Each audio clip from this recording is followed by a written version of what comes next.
Hi guys, Colister here with part 5 of my Super Smash Bros. Ultimate Classic Mode playthrough series.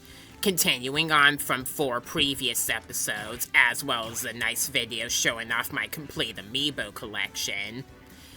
In this video, I will be playing with Super Smash Bros. Ultimate's newcomers lineup. The Inkling, Daisy, Ridley, Simon Belmont, Richter Belmont, Chrom, Dark Samus, King K. Rool, Isabelle, Ken Masters, and Incineroar. The DLC characters will be saved for their own video, because putting them in the same video with this one would just take too long. This, subsequently, will be the shortest episode of the series. I like this Inkling.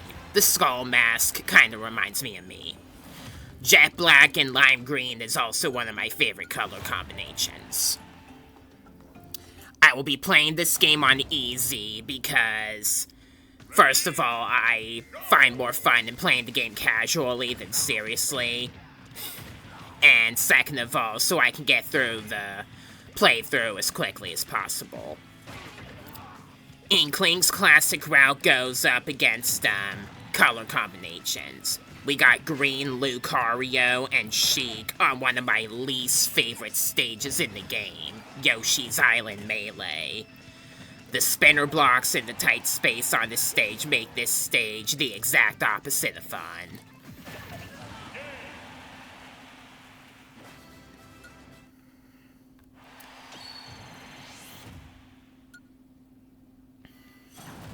We got pink Greninja on Magic Hands.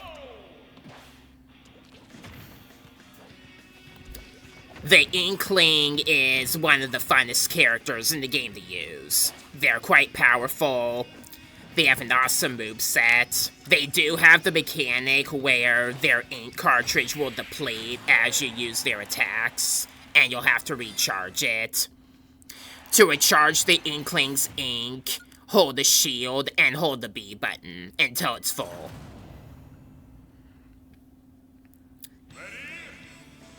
Even though Duck Hunt's not necessarily red, technically. The duck is. I just saw the duck had kind of red wings.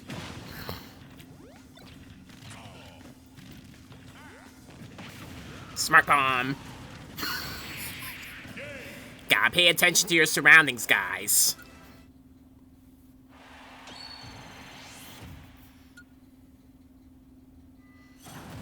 We got a giant Cyan Yoshi on the summit. The freaking slippery terrain is preventing me from jumping out of using the move Splat Roller, so I have to cancel it another way. There.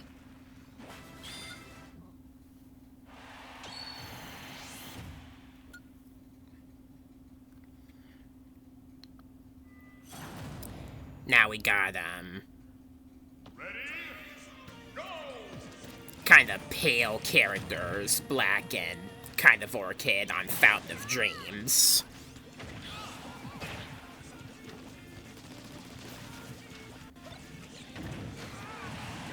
I got Choke.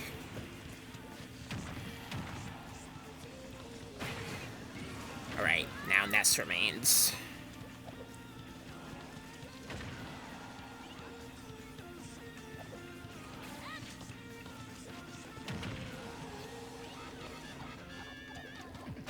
There we go.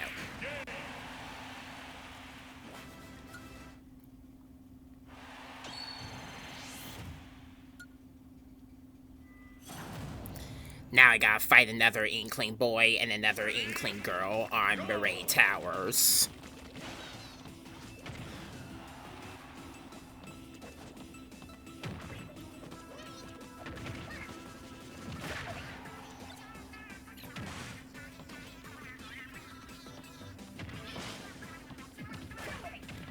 If you're using an 8-player fight of all Inklings, the stage can get quite messy, as you can imagine, like it does in the actual game Splatoon. The ink does disappear after a brief moment, though.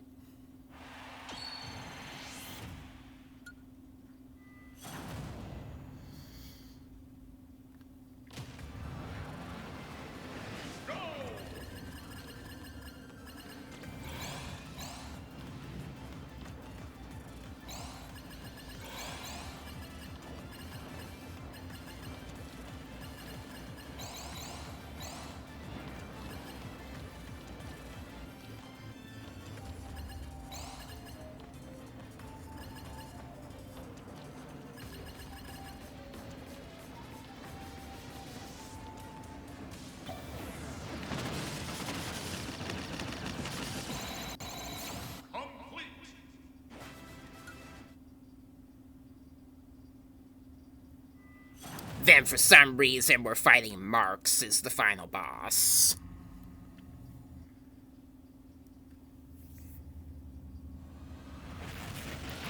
The only other characters we fought Marks with yet in the playthrough series were Kirby and Rosalina, so they just thought the Inkling should be the third character to do so, if any.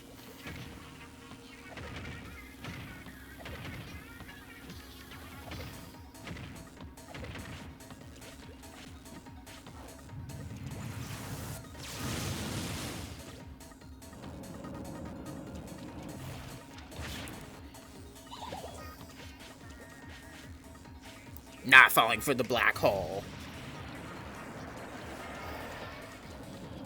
Alright, that's a bit spammy there.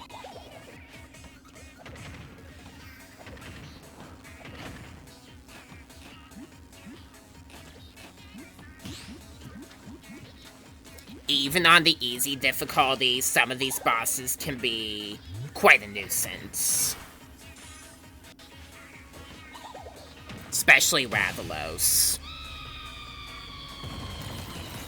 Luckily, I'm not fighting Rathalos in this episode.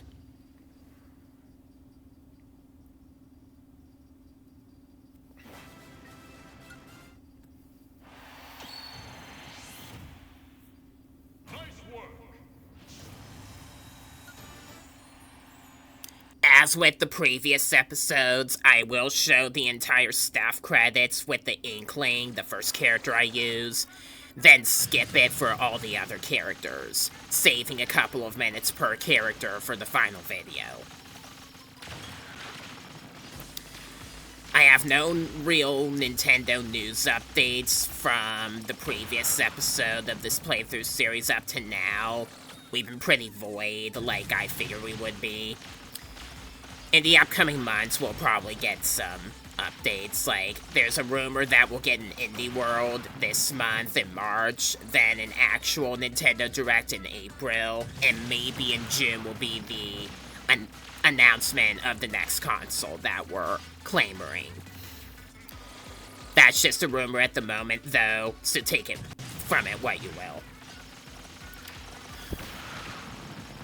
I will say the Super Smash Bros.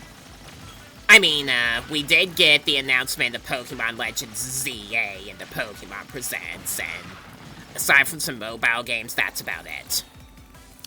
Now, I will say the Super Smash Bros. Ultimate lineup of newcomers is my least favorite generation of Smash newcomers, because there are more characters in this generation that I dislike than any other generation. I was planning to make a tier list video of my opinion on every character some point after I'm done with the playthrough series, which I know is going to get backlash from certain people because, you know, everybody has different opinions, and some people are strongly into their thoughts about what they like and what they hate compared to other people because, well, people suck in real life. I already knew that in advance. And believe me, I dislike a pretty good number of the Smash Ultimate newcomers. That goes for the base lineup and the DLC. So, I have no problems at all with the Inkling. The Inkling's cool. They're fun to use. The only problem that I might have with the Inkling in the game is fighting against them. And I'm not gonna let how annoying a character is to battle against in the game affect my feelings about them.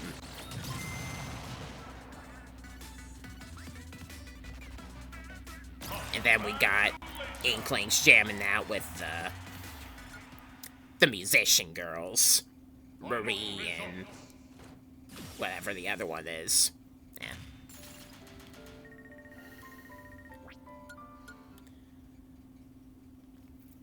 Alright, so following the Inkling, I'll be using Daisy. Peach Echo Fighter.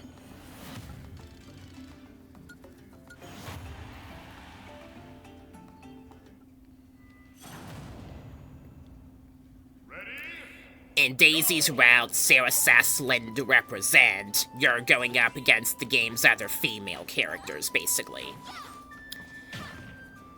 Because Daisy, being that she's often seen as a tomboy, thinks she should be the superior chick to the lineup. In Super Smash Bros., Daisy plays completely identically to Peach. Whooped her with the fire bar.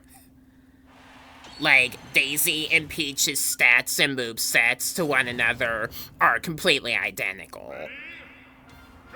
They just have certain animations and difference, and Daisy uses the blue toad instead of the red toad. That's about it. Flower effects with her moves.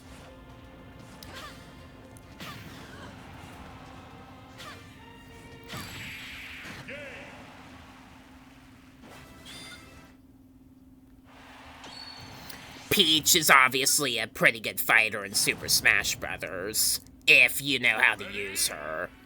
Daisy and the Coordinates is, you know, the same, so.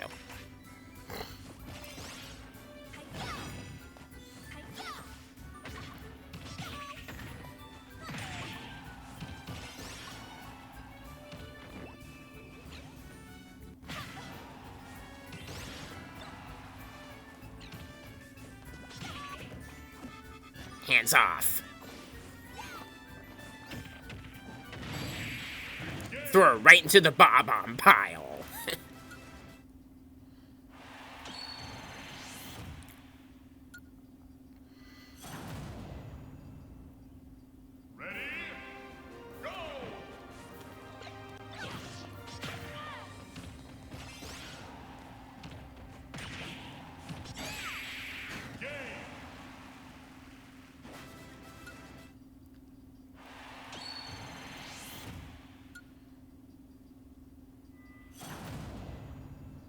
Got a Mii fighter horde.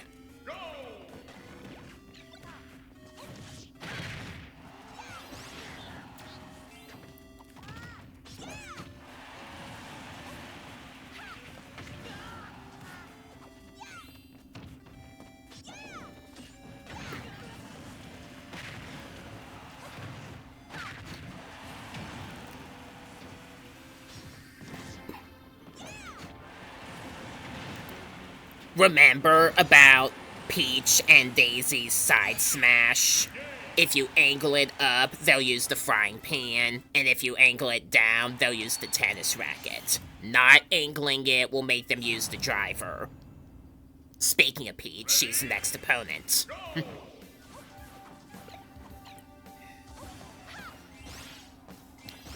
Characters that love to jump a lot can be quite annoying to fight against in CPU fights, because, you know, you can't land hits on them. Peach is a good example, and she traumatized me during this match.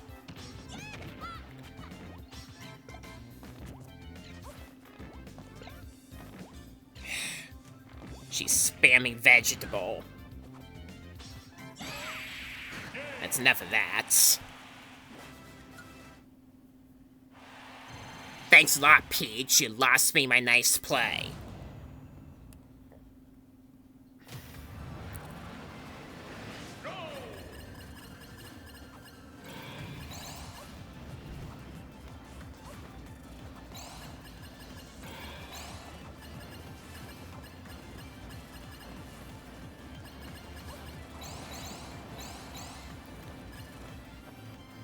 Although you can cancel the parasol so that it doesn't make you float while in midair at will, it does kind of give them ending lag as they land.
Alright, so that was Daisy's classic route.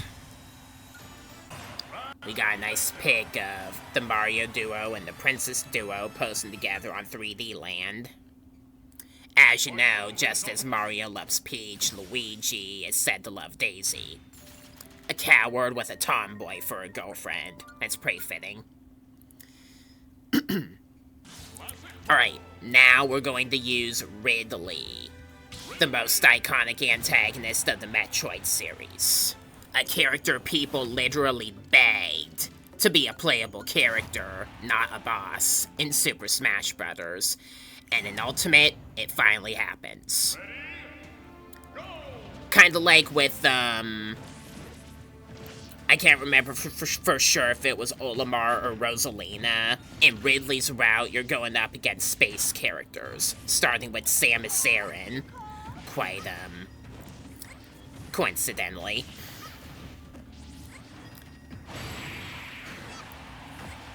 Ha! Got the screen hitter.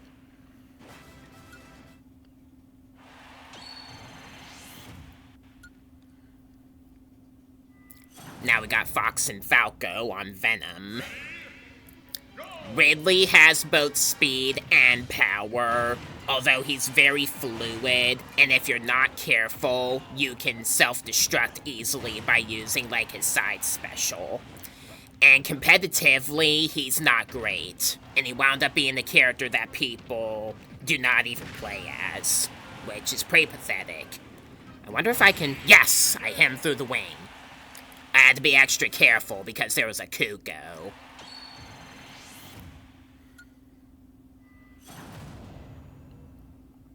Ready? Go!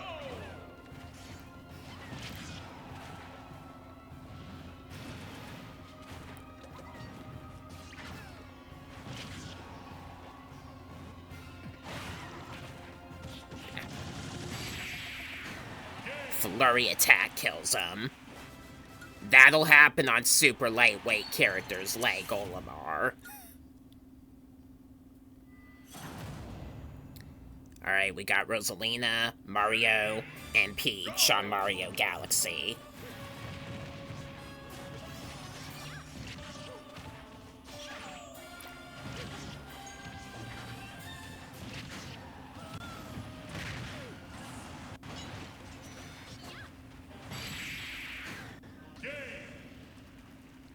Not to be mistaken for the actual Metal Ridley from the Metroid series. Meta Knight on Halberd. Nice try. Ah.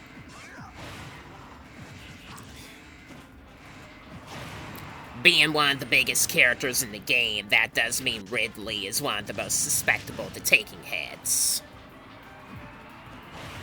Being a heavyweight doesn't always make up for that, you know.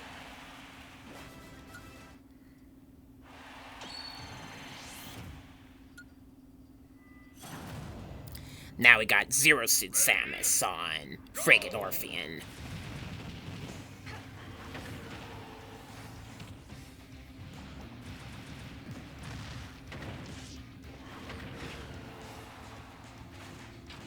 Recovery fail.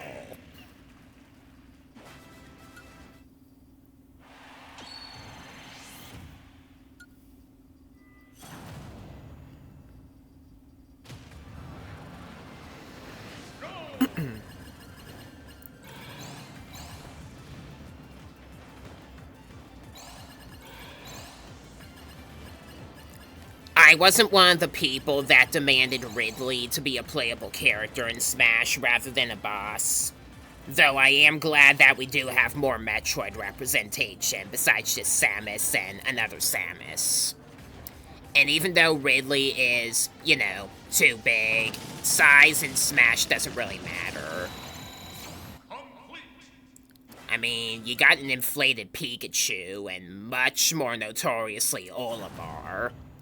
So it wouldn't really hurt to scale some bigger characters down, just as they scaled some smaller ones up, you know?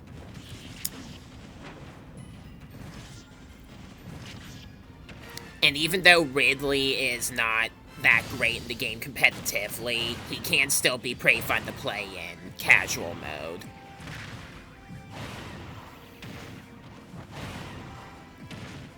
So yeah, I am glad that Ridley is in Smash now as a playable character, though I do feel like he was a character that they put in the game just so people would shut the heck up about him. That can be said about some of the other characters that got in this game, though. Specifically Smash Ultimate. I did pretty decent with Ridley, actually. I ended on 4.1, and I got a decent score. Ooh, we got Giant Ridley and Rathalos intimidating Yoshi. Final results. I didn't do bad with Ridley, at all.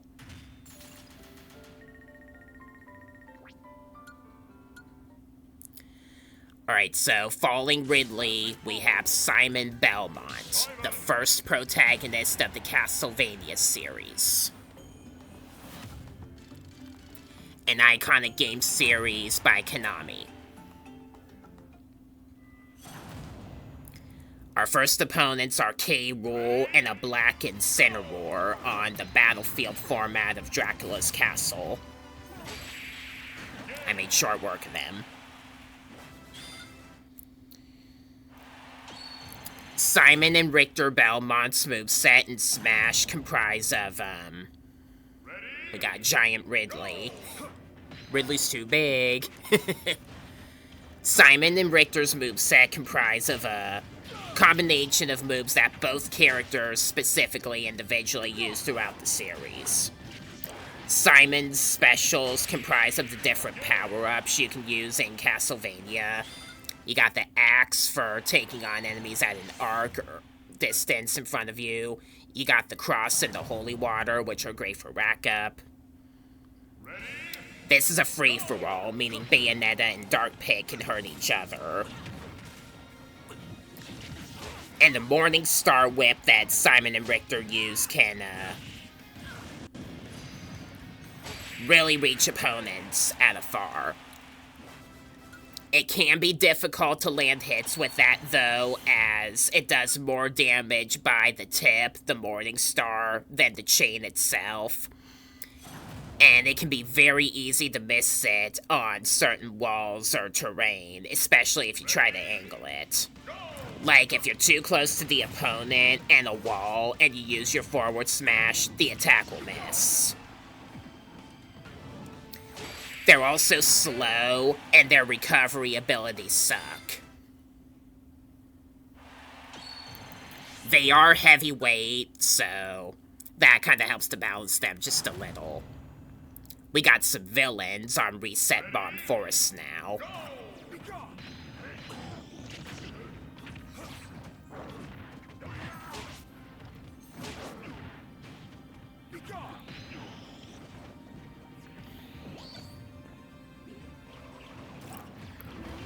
Can't let the enemies have a gust bellows. Look, it's going haywire.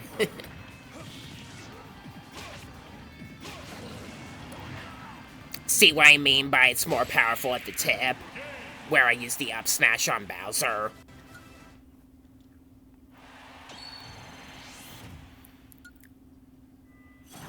Now we're fighting Richter. Ancestor meets Ancestor.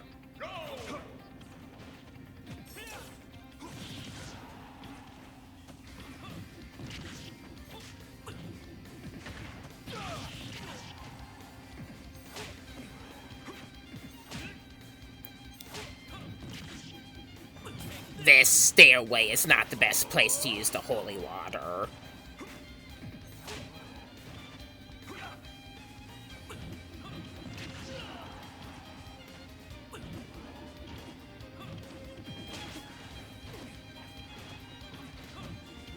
It's enough of this.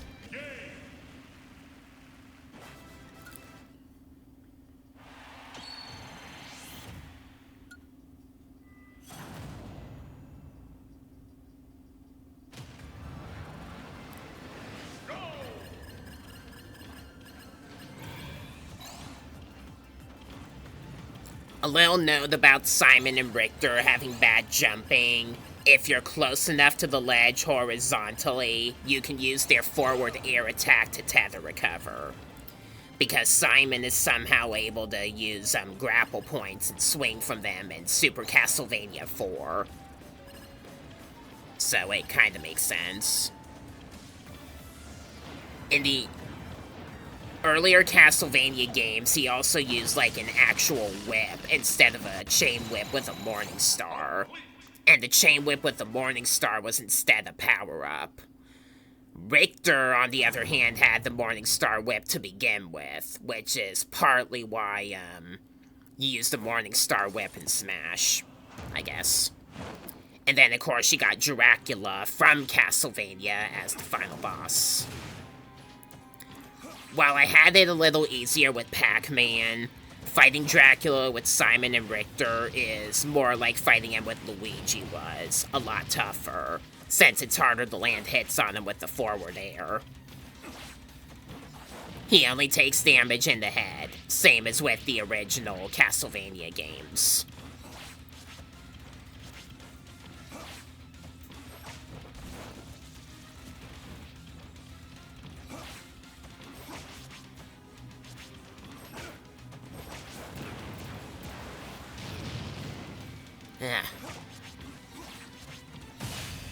Then after you beat this form, he has another form that's even more intimidating.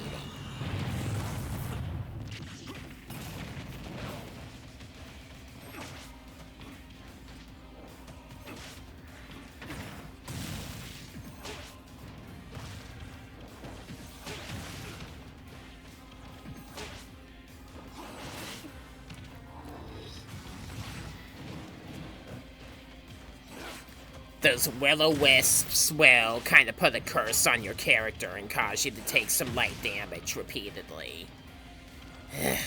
Come on, focus. Focus. There.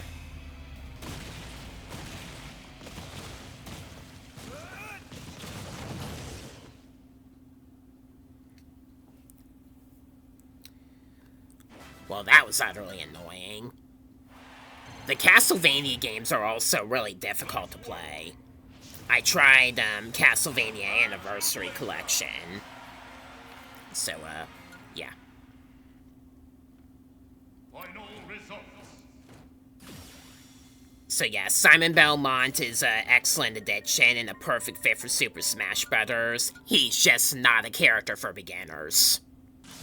And the character I have to use next is literally exactly the same character, in essence. In Richter Belmont's route, you're just going up against the game's other Echo fighters, starting with Dark Samus. As an Echo fighter, Richter, his stats and moveset are completely identical to Simon. They only have certain animations and voice acting in difference. And the colors of the holy water flames are also a different color, and that's it. They pretty much combined Simon and Richter's moves from their respective Castlevania games for both characters and their movesets in this game. Now we got Daisy on Golden Plains.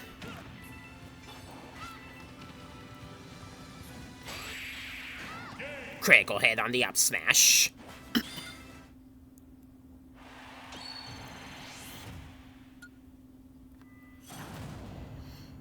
Lucina on Coliseum Omega.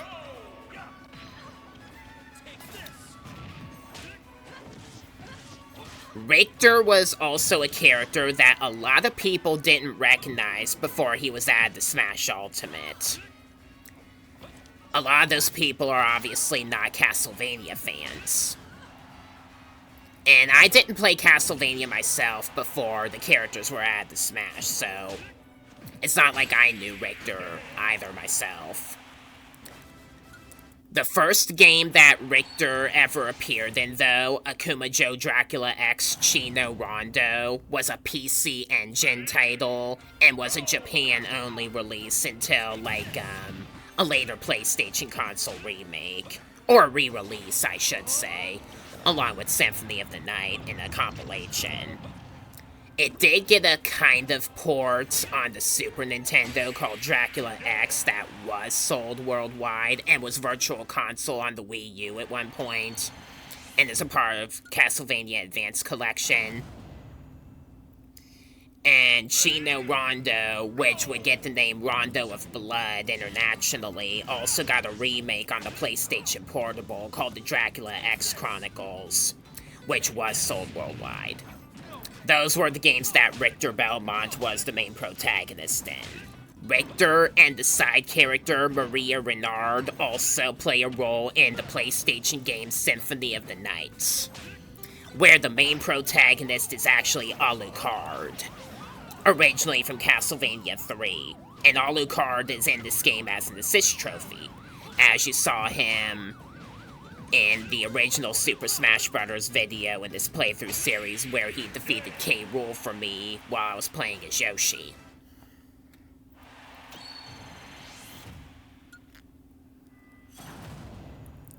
So, Ready?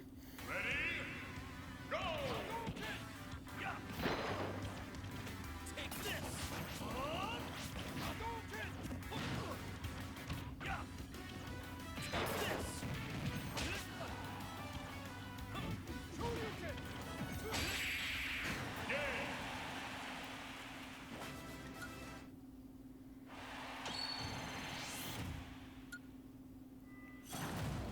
if you're interested in a certain game franchise represented in Smash in the slightest and have no knowledge about them, all you gotta do is go on YouTube and watch long plays of people playing them, and you can learn more about them.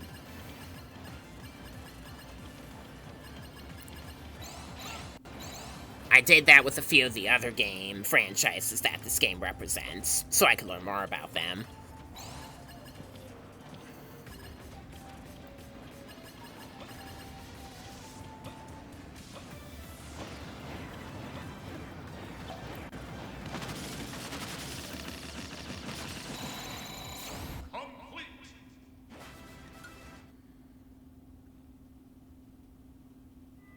And being that we're playing as another Castlevania protagonist, we're fighting Dracula once again, with practically the same exact character. Like, Simon Belmont was the original protagonist of the Castlevania series, and in most of the later games in the series, they feature different protagonists within the Belmont bloodline. Because in, like, the main events of Dracula's resurrection, he comes back after every 100 years. So, there are different people within Simon's ancestral bloodline that succeed him as Dracula's Slayer. And Richter was one of them. The first successor to Simon was Trevor Belmont in Castlevania 3. Then, they kinda call Simon back from the dead to fight Dracula again in Super Castlevania 4. And then after that, it was Richter. And there are several other Belmonts that appear after that in later games in the series. Like,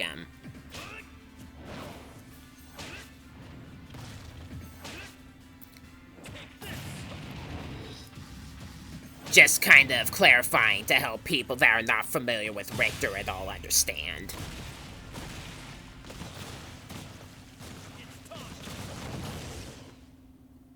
Well, I didn't do as bad with Richter as I did with Simon against Dracula, at least. Still no nice play, though.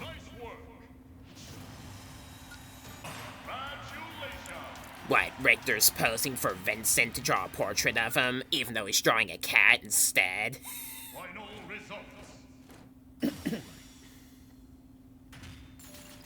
Richter's render in this game is also directly copying the pose he makes on the box art of Rondo of Blood and Dracula X. Another homage I might bring up. Alright, next up is Chrom from Fire Emblem Awakening, the same game that Lucina and Robin are from. To start, we're fighting Lucina on Arena for Rocks, which is a Fire Emblem Awakening stage. Did you see I dodged her counter? Ha! Master opponent. After that, Chrom teams up with Lucina or Robin to fight alongside them in later stages. Like, we got Fox and Falco on Lilac Cruise here, and Lucina is my ally. Chrom is an Echo Fighter to Roy in this game. He has mostly the same moveset as Roy, except he has Ike's up special, basically, and a somewhat different Final Smash. Now we got the female Robin fighting alongside me against Ness and Lucas on 1-ets. Ness and Lucas, especially Ness, can be a nuisance to fight against. Am I right, competitive players?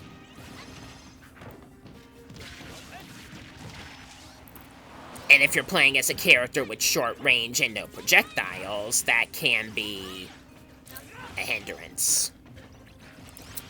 Like Lucina, Chrom uses a sword that is not particularly stronger at the tip nor the center. It's the same all the way around.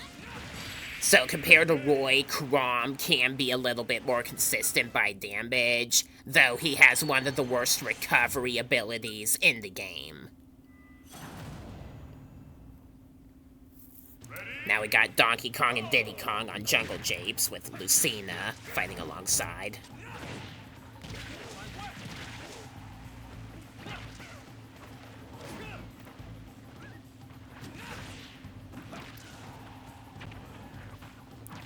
And despite not having a fire effect with any of Chrom's attacks like Roy does with some of his, he just uses a burst of energy instead for his up smash. His Flare Blade is still every little bit as deadly. If you get caught in a fully charged hit from a Flare Blade, you're not gonna survive that, for granted. Jigglypuff's Rest and Little Mac's Knockout Uppercut you can survive if you're not damaged enough. Flare Blade's gonna kill you even at 0%. Alright, so we got the male Robin fighting alongside against Peach and Daisy on Mario Circuit. Mario Circuit is definitely a lot more fair than Rainbow Road was on the 3DS. I swear, Rainbow Road on the 3DS was the worst stage to ever be in Super Smash Bros., and I'm glad they didn't bring that back. Mario Circuit is a bit more tolerable. I loved Rainbow Road as a course in Mario Kart 7 and Mario Kart 8 Deluxe Booster Course Pass. I just hated it as a Super Smash Bros. Stage. Now we got Simon and Richter on Dracula's Castle, with Lucina fighting with me.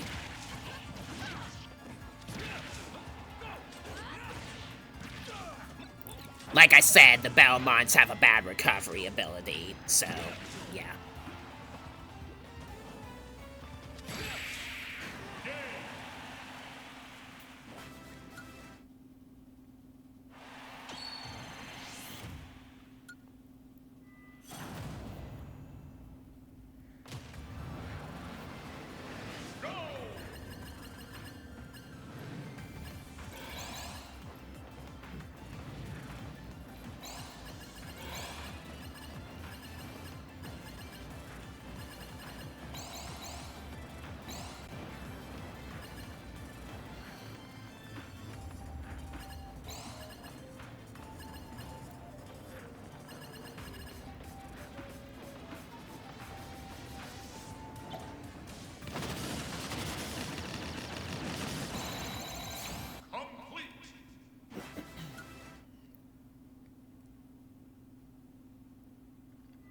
Now we got Master and Crazy Hand.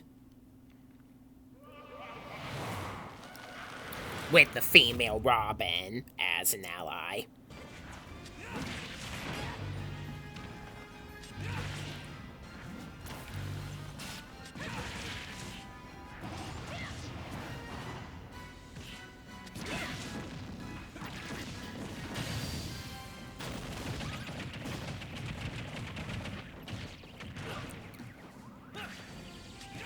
Why did I have to have the knockdown at the very moment Crazy Hand used a crazy struggle?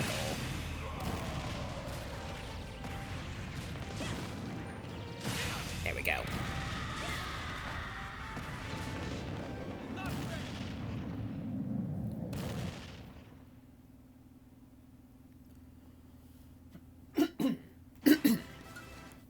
Alright, so that was Chrom's route in classic mode. Fight is 1. We got Mario just posing with the other Fire Emblem characters. Chrom's kind of being cutesy in it for some reason. Final results. Chrom is a pretty cool character, and I understand that he's the fan favorite for Fire Emblem Awakening, so whatever. Fire Emblem is overrepresented, though. I'm a bit harsh on that statement. Alright, now we got Dark Samus from the Metroid Prime series. We're fighting Link, and Zelda is my ally on Hyrule Castle. Dark Samus as a Samus Echo plays identically to Samus stats and moveset-wise. They just have some different animations. And Dark Samus's explosion attacks electrify the opponent instead of burning them. Of course, the freaking Hylian shield is rendering projectiles useless. So yeah, electric instead of fire.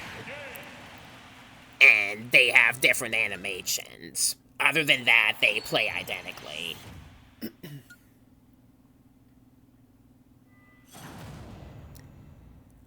Alright, Chrom and Lucina with Corrupted Robin as an ally. Dark Samus is basically fighting alongside corrupted versions of some of the other characters.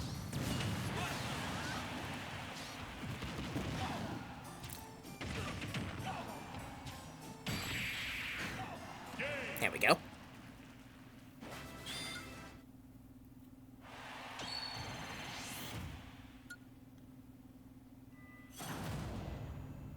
We got Ryu with Ken as an ally.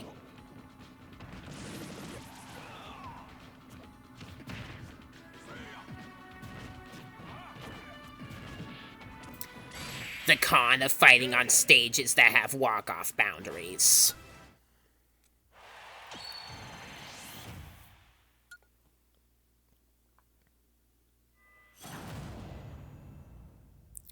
We got, Ivysaur as an ally, and the other Pokemon as opponents.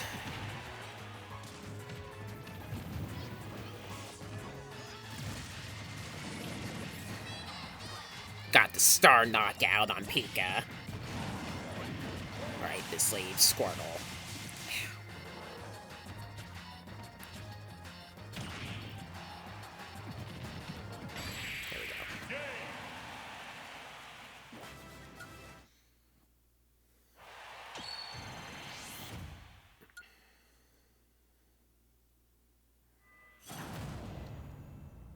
Mario, Peach, and Daisy with, Luigi playing Waluigi, I guess, as an ally on Peach's Castle Melee. That Urina's gonna stop my projectiles, unfortunately.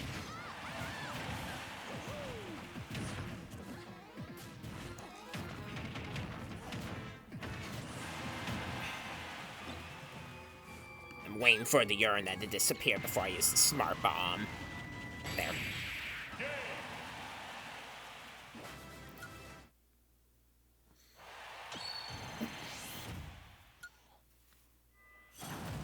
Now we got Samus and Ridley, and this is a free-for-all.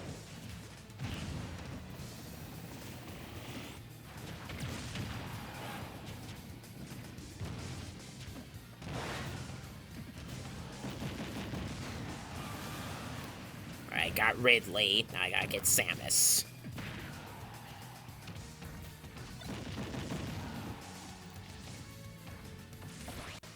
This might get unpleasant.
No ally battle against Master Hand. I'm taking this alone.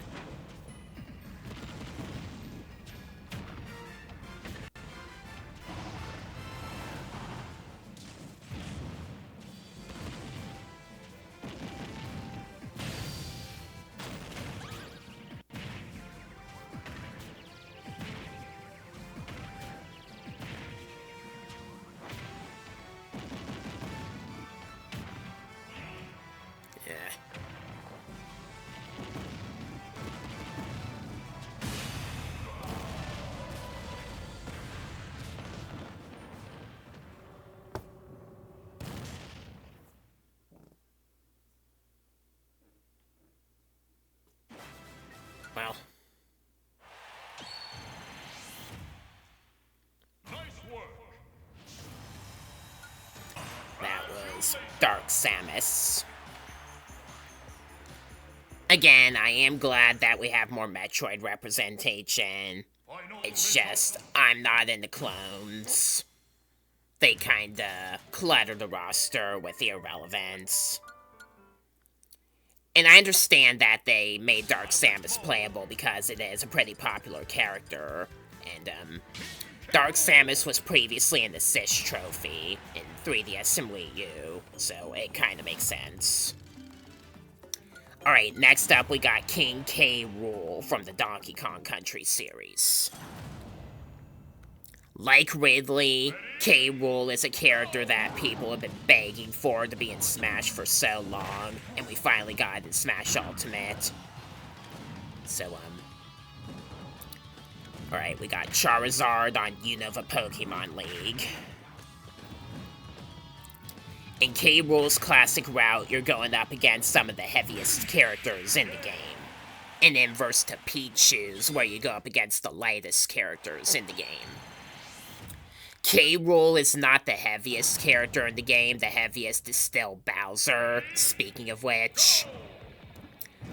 Though he is pretty heavy and definitely one of the more defensive characters in the game. K. Rool does have a lot of super armor because of the golden armor belly that he has. Though in-game, as he takes hits, you'll notice that the belly will crack up and eventually break, stunning him like a shield break would any character. I deflected DDD's Gordo with the Crown Meringue. Nice.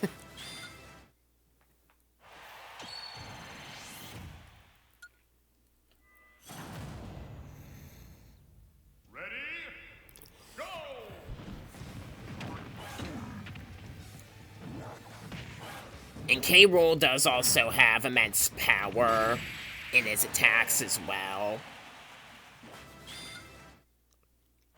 He's just slow. And the gut break can, also be somewhat of a hindrance.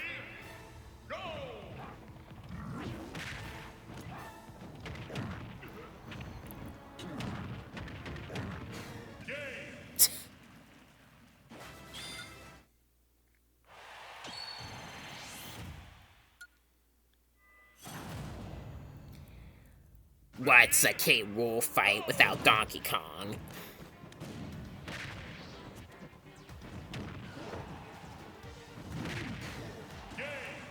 I got a perfect on every single non-boss round in this character.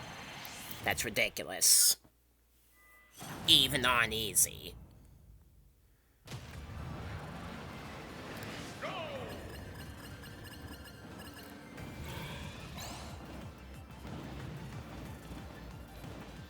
This character's really slow. His recovery, the copter pack, is pretty good, actually. He doesn't have bad recovery. He's just, you know, slow moves and, slow movement and attacks and the gut break gimmick are what kind of let him down. Plus, being a big character also means you're more vulnerable to taking hits, like I said with Ridley. And K. Rool, like Ridley, was also scaled down in size. Like, if you've ever played Donkey Kong Country, K. Rool is pretty big compared to Donkey Kong. Now we got Gallium as the boss.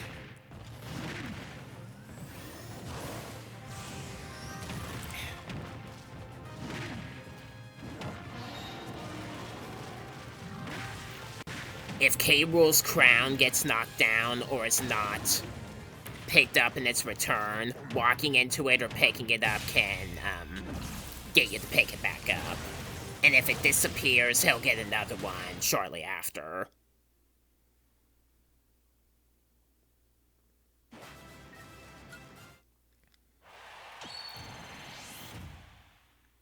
Nice work.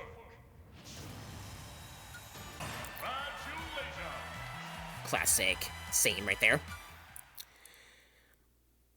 Even though K. Rool is a sensible character addition and another character people have clamored, like Ridley, he was basically a character that they put in the game just so people would shut up about him.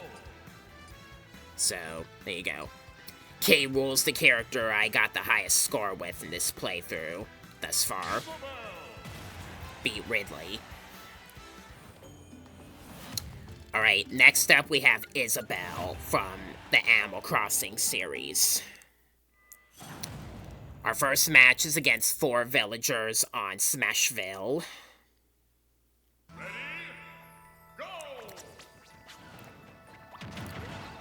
Isabelle's moveset is similar in a lot of ways to that of the villager. They are a little bit different, though they are similar enough that I would still kind of call Isabelle a clone. Like, a partial clone.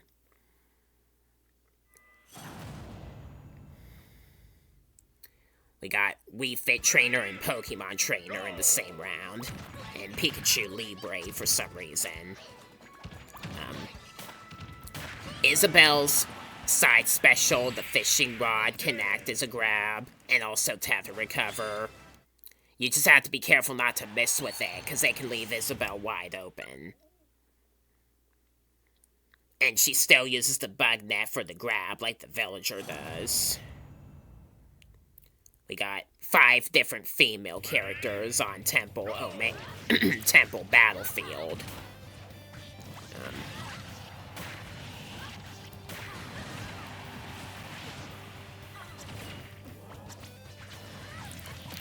Now, the fishing rod can make Isabelle incessantly annoying to fight against, because getting grabbed and thrown often is not fun at all. And I also have a problem with Isabelle's moves that, I actually grabbed an item with her grab, huh. I guess the net can grab items as well, not just the pocket special. I was going to say, another problem I have with playing as Isabelle is that her forward and up smashes have limited range. Alright, we got both Samuses and Bayonetta with an Inkling Girl and the Ice Climbers as allies on Marais Towers, which can be an annoying stage to fight on. The fishing rod's kind of letting me down. And the Pow Hammer, which is her standard attack, is also a lot weaker than the villager's boxing gloves, which isn't even a flurry attack technically.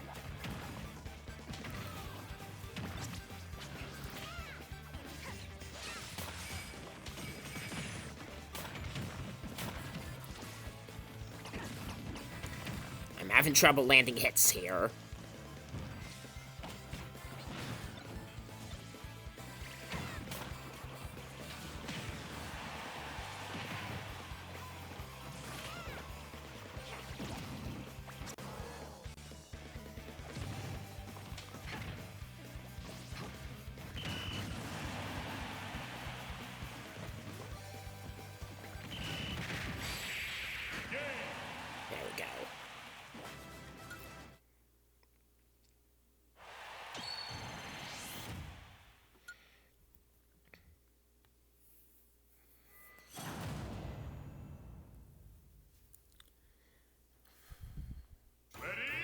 In Isabelle's route, you're basically focusing on female characters. Even more so than Daisy did.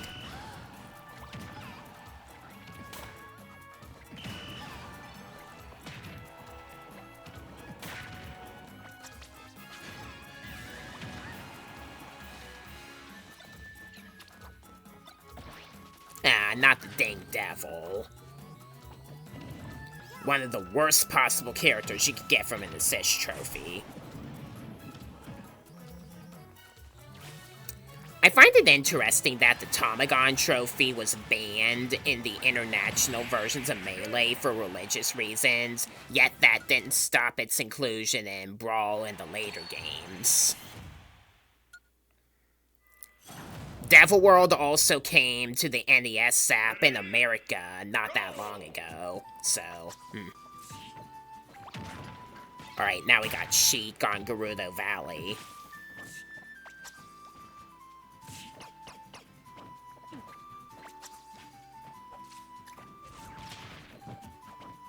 Nice try.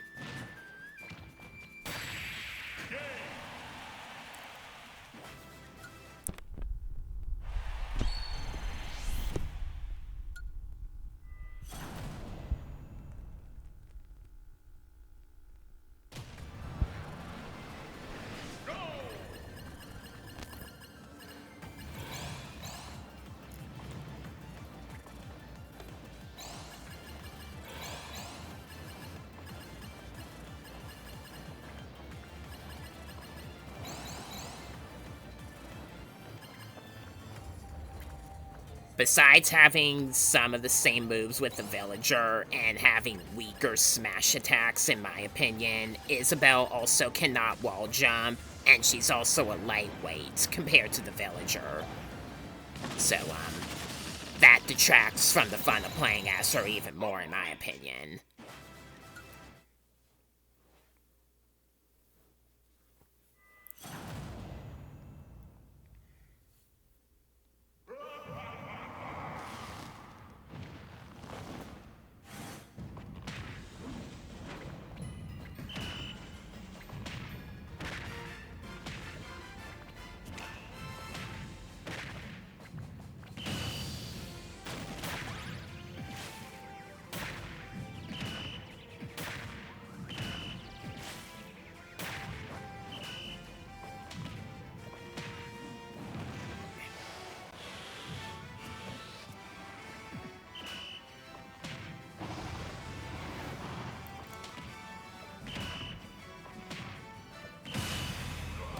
Alright, so that was Isabelle's route, best in show. 'Cause, you know, she's a dog. This was also more or less a reference to female characters, though. Notice how they didn't include Jigglypuff. Interesting. I'm not gonna go any further on that joke. Isabelle's trying to reel in the gigantic balloon fight fish that appears on Summit. So yeah. Like Dark Samus, Isabelle was previously an assist trophy in 3DS and Wii U, and it does make sense for Animal Crossing to get another rep. I just find Isabelle to be nowhere near as fun to play as the villager, and as a Smash fighter, I dislike her. Sorry. I did get a decent score with her somehow, though. Alright, so now we're using Ken from the Street Fighter series, an Echo Fighter of Ryu. Which makes sense because they are basically echoes or clones in the Street Fighter games, especially the older ones. Unlike with Ryu's classic route, in Ken's route, you're dealing with traditional Smash damaging here, instead of, Vitality battles. Ken's going up against a lot of dark side characters, like we got Wolf, Falling Dark Pit Bear. Venom is not a very good stage for a character like Ken to fight on.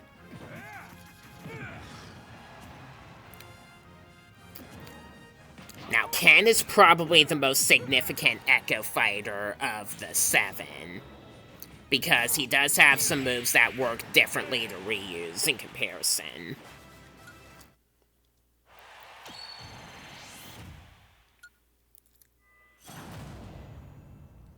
Dark Samus, another example. Ken cannot do the Somagatsa Hadoken, so just down, front, A or B quickly to do the charged Hadoken, and front, diagonally back and down, front, A or B quickly to do the powerful Shoryuken. Ken's charged Shoryuken burns the opponent and has multiple hits. His normal Shoryuken is also fiery.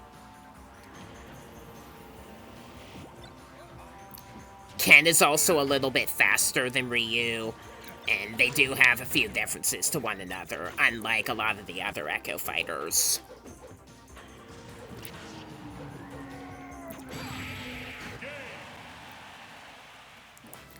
This is not by any means a character for weak players.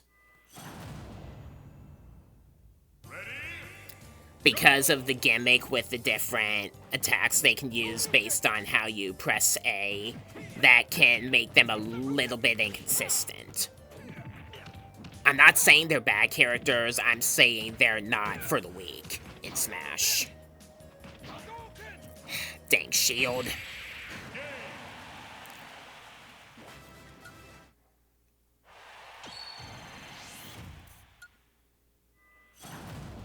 We're fighting Luigi for whatever reason. I'm sure Luigi secretly has dark thoughts within him because of, you know, being overshadowed by Mario and whatnot. That's kind of the reason, that's kind of the origin of his original Final Smash in Brawl, the negative zone.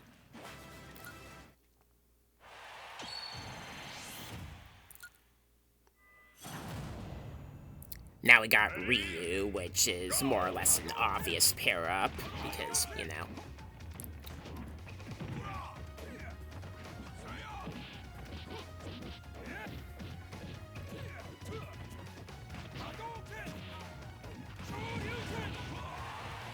Here's what the Flaming Shoryuken looks like. I didn't kill him despite getting the Death Flash.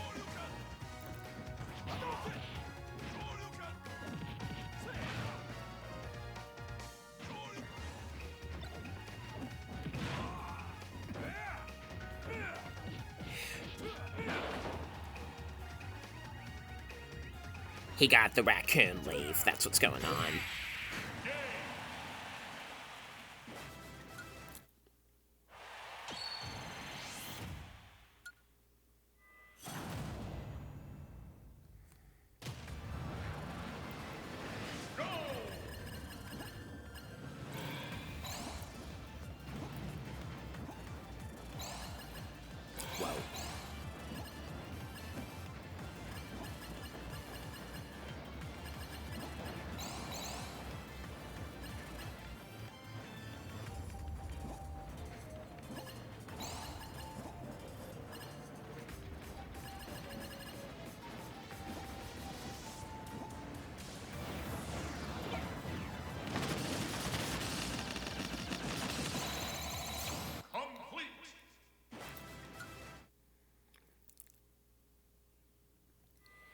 Now we got just Crazy Hand.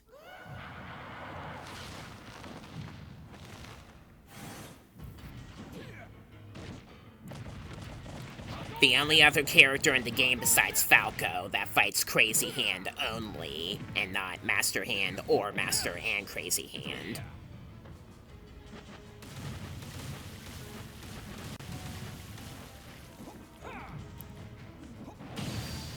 Ha! I got the knockdown just as he was going to do the finger rocket move.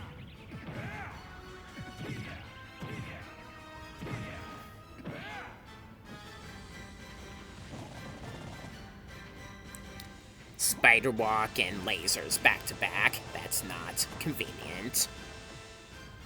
And then he does the bombs back to back to back as well.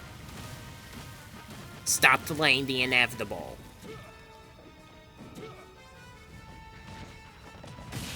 Ha! Just before you could hit me.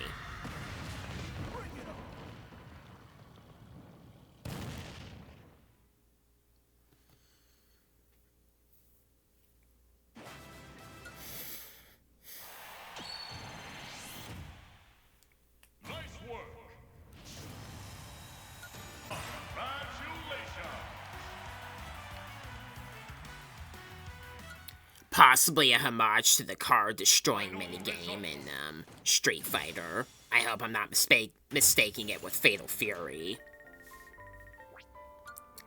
So yeah, that's all the Echo Fighters. Finally, in this episode, we got Incineroar from Pokemon. I hate this character so much. Why did they choose Incineroar? Incineroar is practically an unpopular Pokemon. A lot of people do hate it, mainly for what Linton eventually becomes.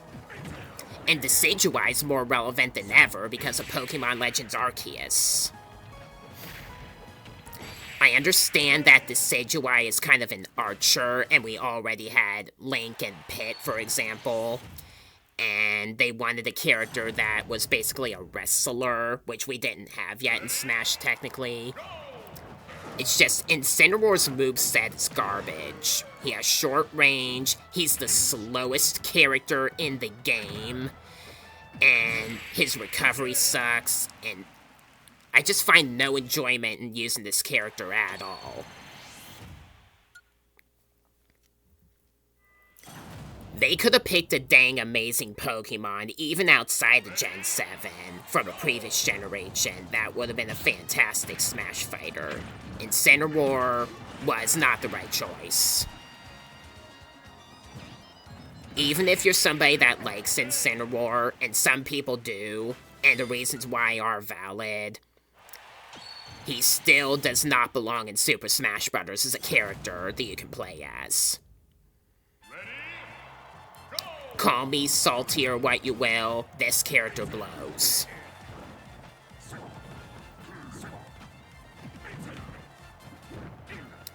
Power and weight are not all.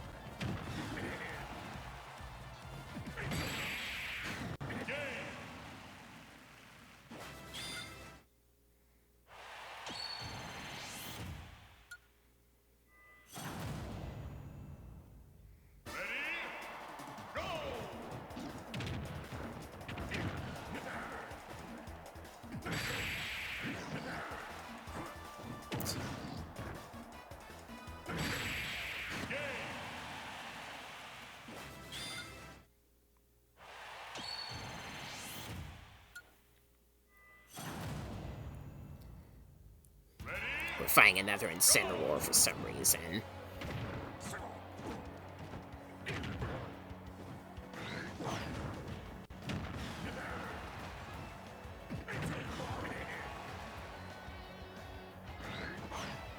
Like I said, he has a bad recovery.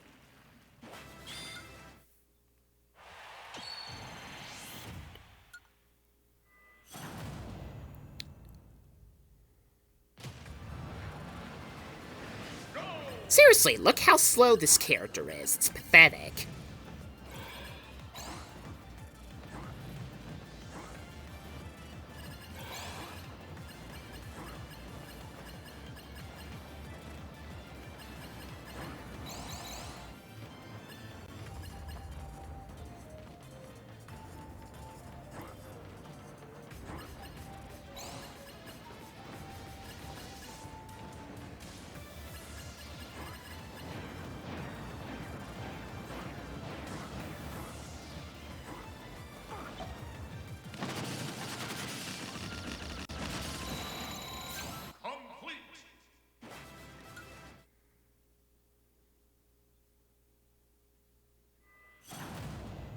Now we're fighting Master and Crazy Hand with Greninja as an ally for some reason.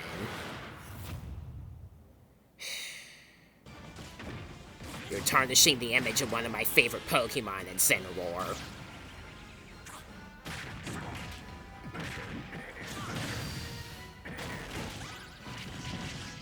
Oh no. Ha! That was epic. Knocked him down just before he could use Crazy Struggle.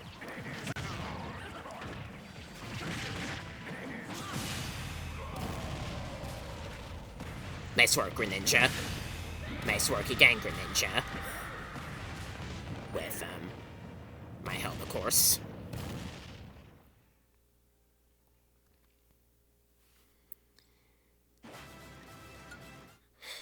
Alright, so that was Burning Pro Wrestler Spirit, Incineroar's classic route. Like I said, this character is complete garbage, especially as a Super Smash Bros. Fighter.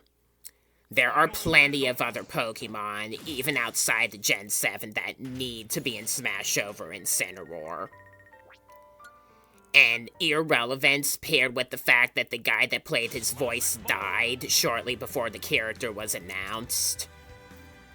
I can't see Incineroar returning in the next Super Smash Bros. Game. If you like Incineroar, I'm sorry. Just, you know. Alright, so that's it for this episode, and in the next episode, I will do the DLC characters. Consider subscribing if you like Mega Man, Pac-Man and other Namco arcade games, Crash and Spyro, or Retro Nintendo. I am Krolister, the Master of Ponage. Thanks for watching, and I'll see you guys. Bye.